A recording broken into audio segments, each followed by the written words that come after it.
We just got an Exodus cell cam picture of a, quote, inferior buck, a cull buck, maybe some would say. Yeah, it just came through over the last couple days, and it's pretty cool to see. He's a weird buck. I think he's got about 6 or 7 points on one side and then a perfect 5 points on the other. Looks like a young buck. Dylan, 2 years old, you think you'd say? Yeah, I would guess so. Yeah, that's what I was thinking too. He's got, looks like a really good potential buck, and he's the perfect buck that some might look at and say, we need to just shoot that because it's inferior and we need to get it out of the gene pool. And to me, that would be dead wrong. And I think to science, that would be dead wrong. And if you have a lot of experience watching bucks, that would be dead wrong. There's a lot of reason that bucks have, quote, bad antlers. It could be born late, injury during antler growth, maybe even a physical injury. I heard down in Texas, and they study a lot of deer down in Texas, a lot of times because they're in enclosures. It doesn't matter if it's 100,000 acres, 10,000, 2,000. They have a lot of fenced ranches where deer reside, and it's more of a captive herd that they can study. And not always reflective most of the time of what happens on small parcels in the rest of the country, even though a lot of science is based on that. But some of the science is pretty cool, whether it has to do with fawning, antler growth, being relative to other areas, reflective of other areas. But certainly when it comes to feeding deer and then also antler injury. And down there they referred to study that showed snake bites to deer, and how often if a snake bites the right side of a deer, doesn't die, then the left side antler in some way is poorly formed, irregular, non-typical, and then it actually corrects itself back the following year. And that's what happens in most of these cases. Now, sometimes there's always been a spike on one side and 5 points on the other, but maybe it was because the skull plate was injured when he was young, and that keeps that antler growth from happening in that location. So it doesn't mean that it's actually an inferior gene, it just means something happened. And that's what you find with these bad antlers, quote bad antlers, is for one, they correct themselves. Two, the buck isn't necessarily inferior. And three, should you ever shoot them? We talk about that down here, if you're hungry basically. But genes in 50 years, I want to point this out. When you have a free-ranging herd, whatever gene's been there in the last 50 years is likely still there today. It really is almost impossible to remove that, and you could probably go 100 years or more, to the point where you're getting to a point where there might not even been deer in that area. That's why that gene is there. It's basically, if there were deer in that area for decades and decades, 100 years, whatever it might be, that gene, those genes are still there in some way. Because it takes so long to remove a gene. So you're working at, is this a cull buck? Let's get it out of the woods. We need to cull these deer because they're bringing our herd down in an enclosure. It doesn't matter if it's 10 acres, 100 acres, 500 acres.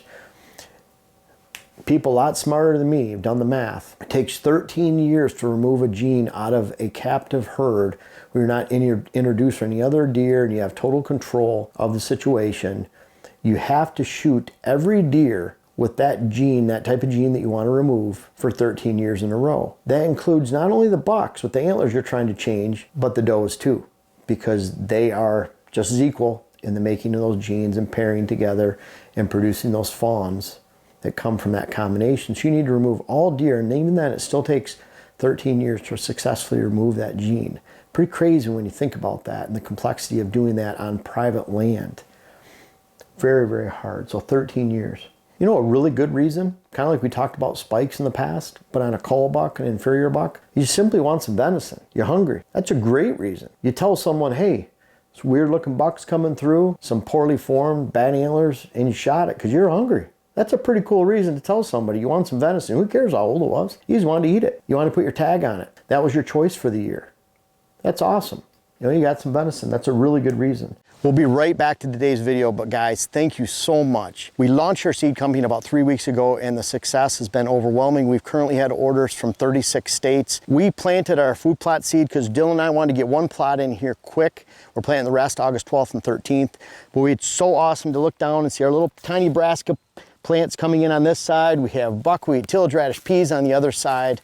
This has been a huge success for us, but most of all, guys, thank you so much. I know the seed is really high price this year. We will drastically reduce that for next year. I urge you to check it out on our site. We have the Big Boost brassica, our fall power greens. We have limited supplies. We appreciate your business. Thank you so much for watching. Now back to the video. But never because he is inferior. That would never be the reason to shoot something, especially in a free-ranging herd.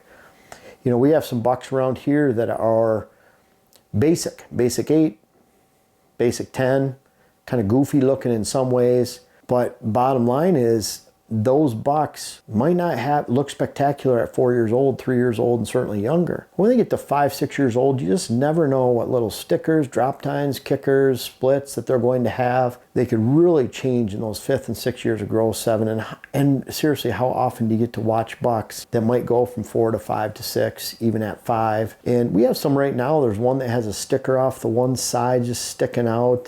He's got a goofy brow tine on another side. He's got an inside point, and we're really not sure which one it is. We want to see it go to hard horn. We'll have to compare pictures.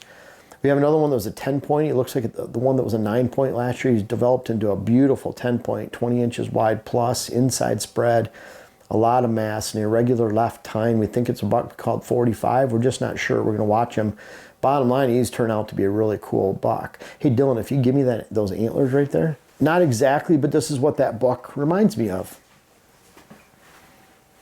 10 point buck. Pretty cool brow tines, some good mass, 20 inches wide, somewhere around there. Short tines. This buck actually has longer tines on our property. But, you know, a pretty basic 10. This is a beautiful buck right here. Really nice buck. And by all accounts around here, he'd probably be inferior because the bucks are either a little bit taller, they have more points, stickers, kickers, and if that buck is 45, he's 5 years old. But a really, really cool buck. Is he, quote, inferior? Is he a call buck? Never. And you know what this is? Never, because he's inferior. That's the smart comment you can make. That's being in the know. Someone's, you know, you're hanging out with your buddies and you say, or your hunting camp, whatever it is, yeah, we need to shoot that buck because he's inferior. He's a call buck. That's not the smart play, guys. That's not taking actual information that's out there, put it to good use, making good suggestions for your hunting group. It's not making a good comment as it relates to younger hunters and expanding their knowledge base.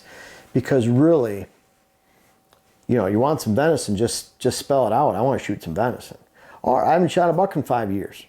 I just shot the first thing that came by. Who cares? I really like when people pass up bucks, but if my neighbors want to shoot all the young bucks around here instead of the nice 4 and 5 and 6 year olds, 7 year olds that we have roaming around, there's a lot of young bucks.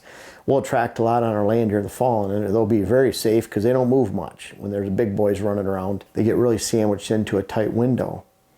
So I really like seeing these bucks get old. Now in your area, an old buck might be a 2 year old or a 3 year old. It's all relative. You know, around here, an old buck's gonna be 5, 6 years old, 7 at the most. But even then, sometimes there's high grading that happens, and that's the opposite of this.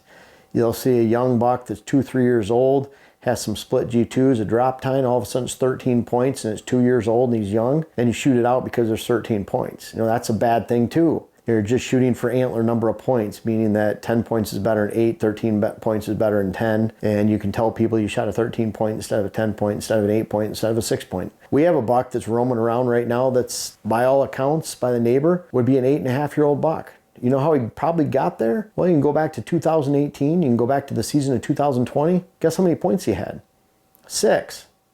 And he's not very wide. I'd say he's 17 inches wide, 16 at the most.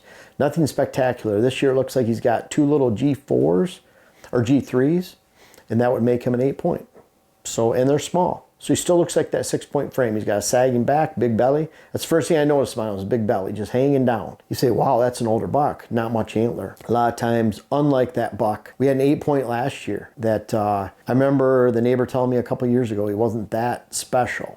He would have been 7 last year, right around there. He was a huge, towering, massive buck. He ended up being a little over 170 inches as an 8 point. When he was 5 years old, 4 years old, 3 years old, he was just an 8 point. That's probably why he made it so long, because he was, quote, just an 8 point, and look what he ended up becoming. Call buck. When to shoot a call buck? When you want venison, just like a spike. Want some meat, no big deal. I would never say shot him because he's inferior, because that's just not factual and information out there. And most of all, you just want to be right with what you say when it comes to deer hunting, or try to be right. Try to follow the information that's online, that's out there, that's actually good information, and make decisions based on what you think is actually a good thing. Now, cull bucks, if you have an enclosure, more power to you. Try to eliminate or limit that gene that's in the pool. Even then, it's very, very difficult to do if you follow the math. The bottom line is, should you shoot a cull buck this year? Boy, like the one we have right now that has 13 points or 12 points, whatever it is, and big base. I can't wait to see when he's hardhorn. He's going to look pretty cool. But he'll be a great one to pass up because you can tell he's got great potential.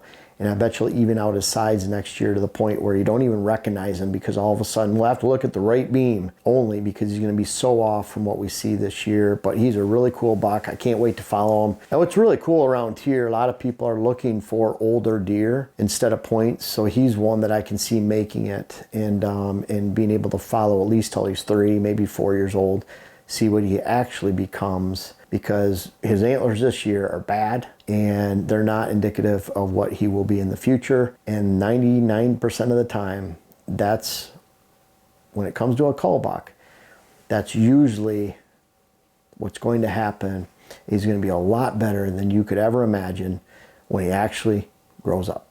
Folks, I want to make sure you check out my web class video series, whether it's how to design your food plot program or how to design your property in general. And we have a new one coming out that'll be how to hunt the rut. But these bucks back here are a testament. Some of these bucks go back to 93. They're even in different states. I urge you to check out those web classes so that you can help yourself, help your land, help your hunt. The link is in the description. And also for those that have tried them out, I encourage you to offer some feedback in the comments below. Thank you.